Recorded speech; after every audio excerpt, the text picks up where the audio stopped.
आज चिंचोळी एमआयडीसीमध्ये जो IMC कंपनीचा CNGचा जो पेट्रोल पंप CNGचा जो पंप आहे तो मागील 2 दिवसापासून बंद असल्याच्या अनेक तक्रारी आमच्याकडे प्राप्त झाल्या होत्या. अनेक पत्रकार बांधवांनीसुद्धा आम्हाला मीडियाच्या माध्यमातून याच्याबाबत सूचित केलं होतं.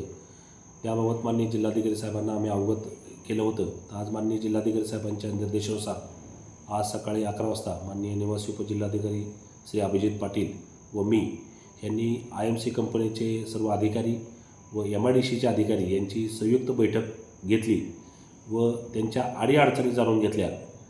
तर MIDCमार्फत आम्हाला असं सांगण्यात आलं की MIDCचे काही नॉर्म्स IMC कंपनी फॉलो करत नाही आणि त्याच्यामुळं आम्ही असं नोटीस त्यांना दिली आहे. तर या बाबतीत माननीय निवासी उपजिल्हाधिकारी यांनी 2 दिवसाची मुदत कंपनीला दिलेली आहे. 2 दिवसात IMC कंपनी MIDCचे सर्व नॉर्मची पूर्तता करून 2 दिवसात हा पंप सुरळीत होईल असं आश्वासित IMC कंपनीच्या प्रतिनिधींनी आम्हाला दिलेलं आहे.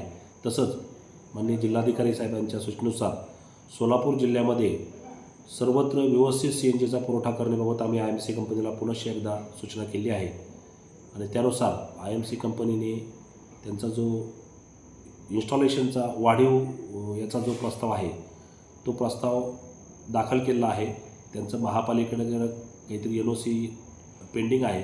त्या संदर्भात ते लवकरच आमच्याकडे प्रस्ताव देतील. आम्ही महापालिकेची आणि IMC कंपनीतला संयुक्त एक कोऑर्डिनेशन मीटिंग घेऊन त्यांचा जो प्रस्ताव म्हणजे उत्पादन वाढीचा जो प्रकल्प आहे त्याला लवकरात लवकर मान्यता मिळवून आज सोलापूर शहराला जी 100 KLPDची आवश्यकता जी आहे ती CNGची पुरवठा करण्याबाबत IMC कंपनीला आम्ही निर्देश दिले आहेत आणि पुढील 2 दिवसात चिंचोली MIDCचा जो CNG पंप आहे तो सुरळीत होईल असं आश्वासित केलं आहे. धन्यवाद.